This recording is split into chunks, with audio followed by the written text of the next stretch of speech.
Semuanya, salam Jirbol. Bagaimana nih kabar teman-teman semuanya? Masih sehat kan?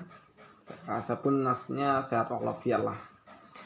Mengingat kita masih dalam kondisi pandemi, apalagi tahun 2020 akan segera berakhir. Video ini saya buat pada tanggal 18 bulan 12. Jadi sudah tinggal menghitung waktu atau menghitung minggu saja untuk kita menutup waktu. Dan ketika kita menutup waktu ini, kita belum melakukan apapun. Iya. Pengalaman teman-teman yang menyatakan bahwa di tahun ini seakan-akan tidak ada yang terjadi, itu memanglah benar. Kita tidak bisa berbuat cukup jauh. Kita tidak bisa misalnya berjalan-jalan, atau kita tidak bisa memilih liburan ke luar negeri sekarang ini secara bebas karena kita masih dalam keadaan pandemi. Dan menjelang tahun 2020 berakhir, pekerjaan-pekerjaan yang kita lakukan secara normal di tahun sebelumnya seakan mandek pada tahun ini.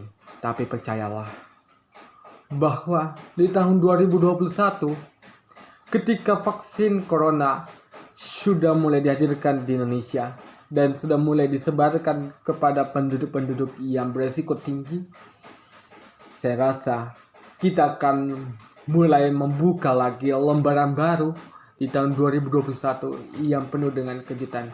Kita tidak tahu apa yang akan terjadi tahun 2021. Jadi kita hanya tinggal berharap saja semoga tahun 2021 tidak ada sesuatu yang cukup ekstrem lah terjadi. Semoga pemilihan presiden di tahun 2020 di Amerika sana tidak menjadi suatu bahan konflik baru lagi. Ya. Dan kita tetap harus menjaga kesehatan dengan melakukan beragam protokol kesehatan. Oke. Jadi daripada panjang lebar tentang pandemi corona ini dan juga mengenai akhir tahun ini, jadi sebaiknya kita langsung saja beralih kepada inti video kita. Apa intinya? Yaitu rivalitas antara Manchester United dan West Ham United yang berbau kekerasan. Rivalitas antara MU dan juga West Ham United sebenarnya tidaklah terlalu spesial. Memang kalau kita perhatikan secara jeli, West Ham ini memiliki salah satu supporter paling gila di dunia. Mengapa dikatakan paling gila? Karena mereka tidak suka untuk dipancing-pancing. Dan jika dipancing, maka emosi mereka akan meledak-ledak. Dan apabila emosi mereka meledak-ledak, tentu saja jangan berharap banyak kepada dunia, karena dunia bakal tak akan menolong. Supporter West Ham United atau yang lebih dikenal sebagai Intercity Firm ini adalah salah satu supporter paling gila. Mereka bakal melakukan kegiatan kekerasan. Mereka akan melakukan kegiatan yang ilegal jika mereka mendukung klubnya itu. Nah, tapi di satu sisi memang Manchester United ini adalah salah satu klub besar di Inggris, meraih banyak gelar dan ditetapkan sebagai the King of England saat ini. Tentu saja Manchester United memiliki fans garis kerasnya tersendiri. Fans garis kerasnya itu disebut sebagai The Red Army atau pasukan merah. Nama ini berasal dari baju kebangsaan Manchester United, yaitu baju kebangsaan warna merah. Jadi namanya adalah pasukan merah atau The Red Army. Tapi memang setelah ditelusuri rupanya tidak ada terlalu istimewa pertemuan antara Manchester United versus West Ham United ini. Mungkin ditilik dari segi geografis, persaingan antara Manchester dan juga London yang menjadi basis kota dari klub West Ham ini juga menyajikan suatu citra tersendiri, menyajikan suatu derby tersendiri. Tapi derbynya tidak terlalu kental karena memang di satu sisi West Ham ini bukanlah klub yang cukup besar dan Manchester United ini adalah salah satu klub besar. Jadi biasanya kalau klub-klub besar itu menghadapi klub-klub kecil tidak ada ya istilahnya semacam pertengkaran gitu atau semacam rivalitas. Tapi kalau di dalam lapangannya berkata demikian, di luar lapangan justru mengarah ke arah sebaliknya. Banyak sekali bentrok-bentrok memang. Tapi bentrok-bentrok dalam hal kecil lah paling. Memang bentrok-bentrok di sekitar kafe, bentrok-bentrok di sekitar lapangan antara beberapa kelompok dari West Ham ini dengan kelompok dari Manchester United itu. Tapi hal ini tidak mempengaruhi jalannya pertandingan antara MU dengan West Ham. Paling-paling kalau misalnya tandingannya tensi tinggi, ya tensi tinggi di dalam lapangannya itu saja, tidak berlanjut ke luar lapangan.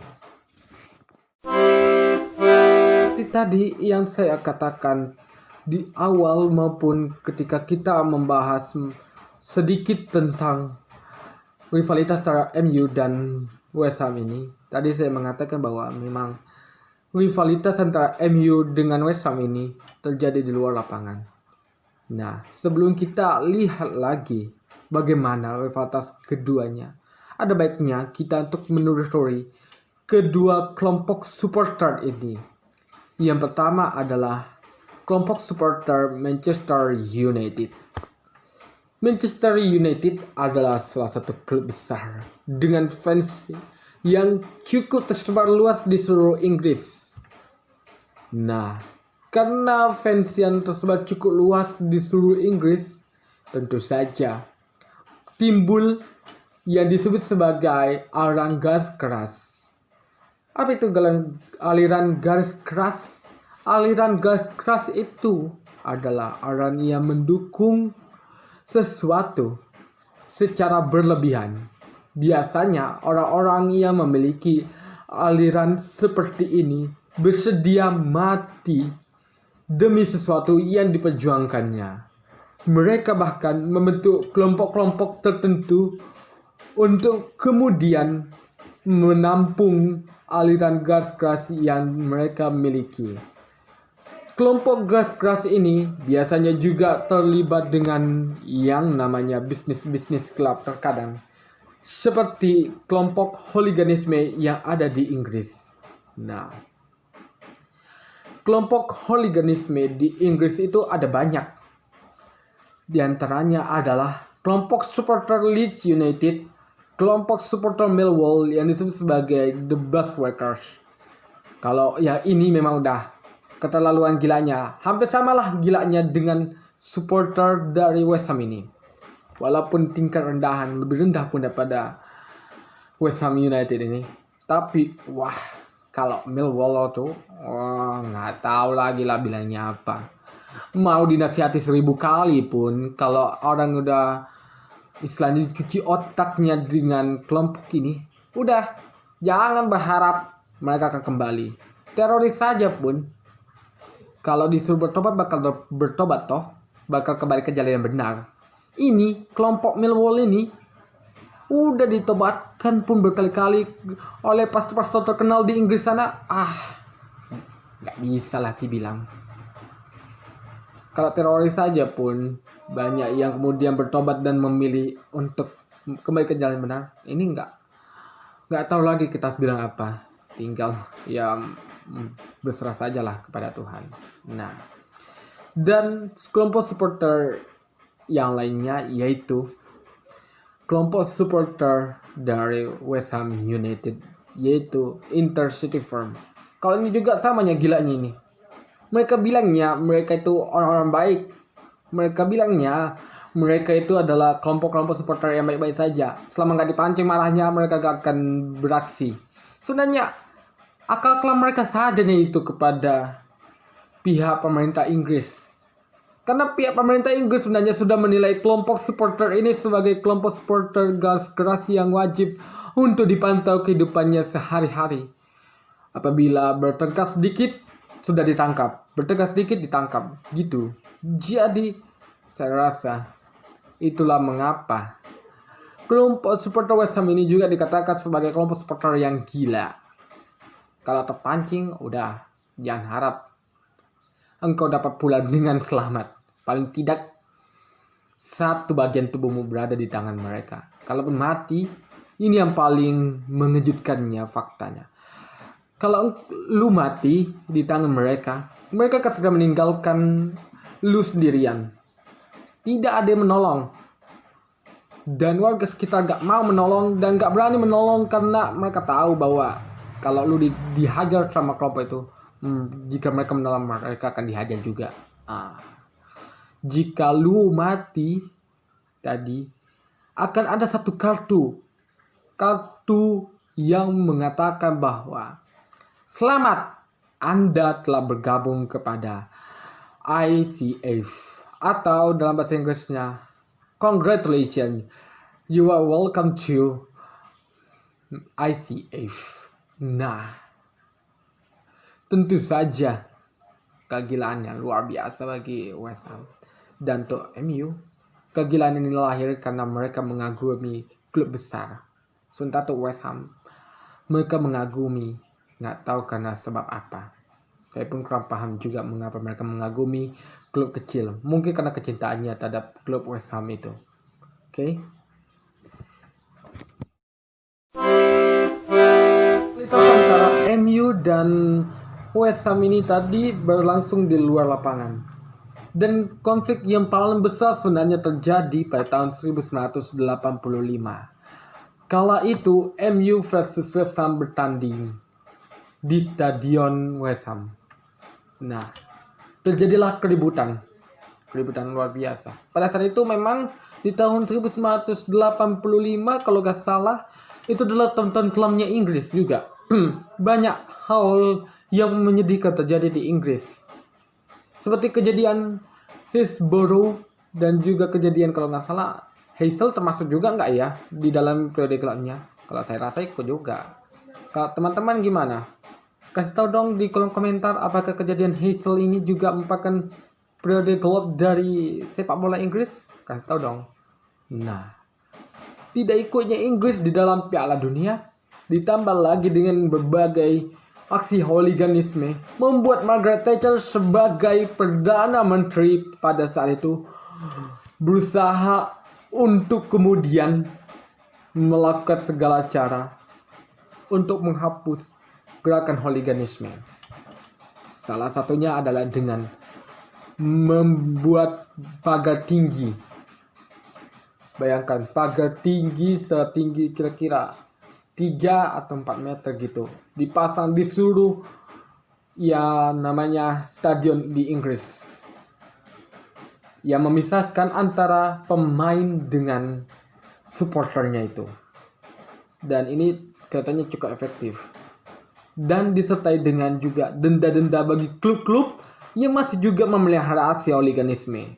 Dan aksi hukuman ini juga masih diberlakukan hingga saat ini.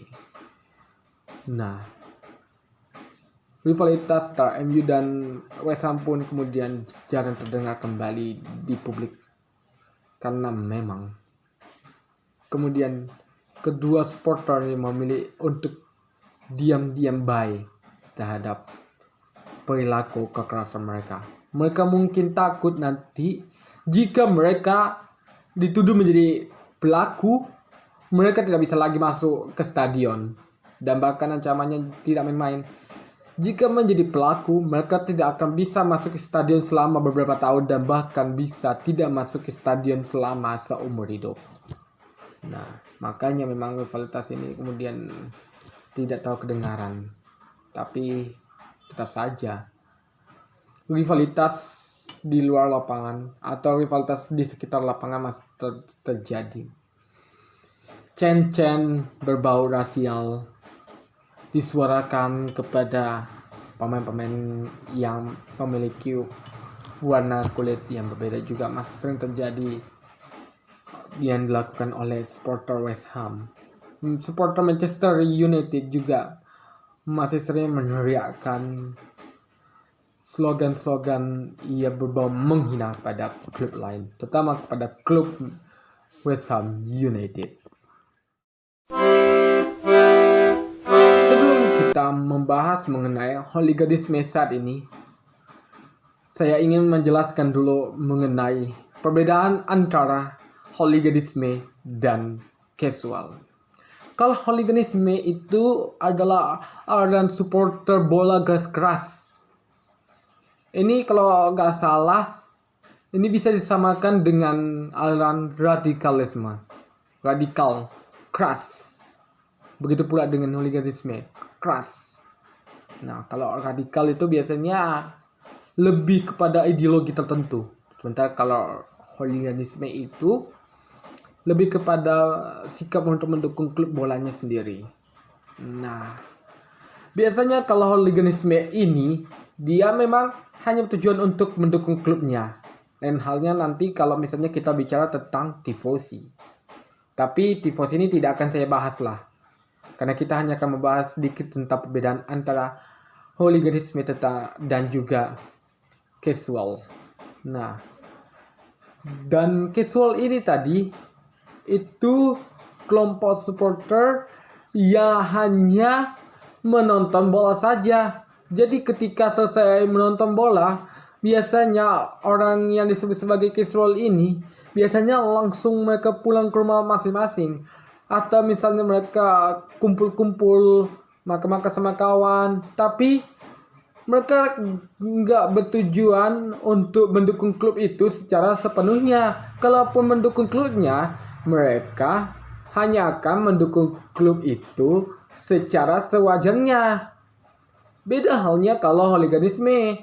Kalau hooliganisme itu udah mendukung klubnya secara tak wajar. Dan salah satu hal yang paling mendasar yang dapat membedakan antara hooliganisme dan juga casual itu terlihat daripada apa yang mereka pakai di badan mereka dan di sekujur tubuh mereka. Biasanya kalau hooliganisme itu mereka menggunakan pakaian khas mereka. Seperti pada kasus supporter West Ham ini, setelah ditelusuri lebih lanjut ternyata supporter West Ham ini menggunakan baju serba hitam untuk menunjukkan eksistensi mereka sebagai supporter yang paling gelap. Sementara kalau casual itu sendiri, itu adalah supporter biasa saja. Mereka biasanya memakai baju yang rapi. Biasanya memakai baju seperti layaknya ketika berkunjung ke museum, biasanya berkunjung ke kebun binatang dan lain sebagainya. Tidak berpakaian ataupun tidak menggunakan atribut-atribut yang menonjolkan bahwa mereka mendukung klub itu. Nah, oke, setelah tadi kita sudah tahu perbedaan antara hooliganisme dan casual. Ini nanti yang akan bantu kita dalam memahami konteks ini. Nah, hooliganisme pada zaman dahulu itu adalah kelompok supporter yang kerap disebut sebagai kelompok supporter kelas miskin. Kenapa dikatakan supporter kelas miskin? Ya iyalah, masa tiap hari orang nonton bola aja terus? Tiap hari orang nonton bola aja terus? Apa gak ada pekerjaan orang itu? Apa gak ada pendapatan orang itu? Apa gak ada kegiatan orang itu? Nah, pada saat itu memang tiket-tiket pun dijual secara murah. Apalagi dulu belum ada yang namanya internet. Belum ada yang namanya komputer. Tentu saja perkembangan calo pun menjadi cukup pesat. Nah, karena perkembangan calo ini membuat supporter-supporter Inggris yang berbau hooliganisme dengan mudah masuk ke lapangan. Nah, tentu saja supporter hooliganisme ini pun melancarkan segala cara untuk bisa mendukung klubnya secara tak wajar. Nah, satu lagi yang menjadi ciri khas hooliganisme pada zaman dahulu, mereka itu tampil urakan. Mereka tuh nggak tahu tempat dan tak tahu waktu untuk kemudian minum-minum bir, untuk kemudian minum minuman keras, sehingga mempengaruhi emosi mereka. Jika ada begini, siapa yang dapat menangani kalau emosi tingkat tinggi karena alkohol? Tidak tahu kan? Nah, tapi supporter pada masa sekarang itu adalah supporter yang terpelajar dan mirip dengan kaum casual. Wow.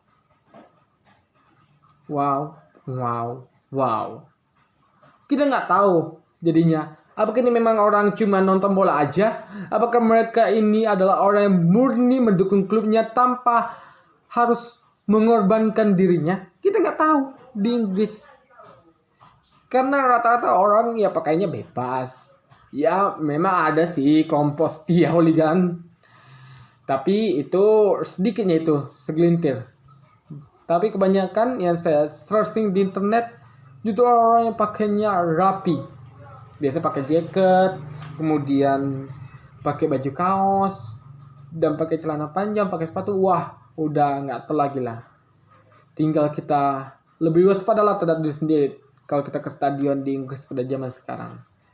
Tapi memang kalau hooliganisme pada saat ini dengan zaman dahulu tetap sama kok sebenarnya. Kalau kelompok hooliganisme itu nggak bisanya dipisahkan dengan yang namanya kekerasan. Jadi mau macam mana lagi dibilang? Ya, begitulah adanya kelompok supporter hooligan yang rela mendukung klubnya secara barbar. Oke. Sekian dulu informasi dari saya ini. Bagi teman-teman yang ingin menambahkan informasi tentang hooliganisme, terutama yang berkaitan antara hooliganisme Manchester United dengan hooliganisme kelompok supporter West Ham United, silakan tulis saja di kolom komentar, oke?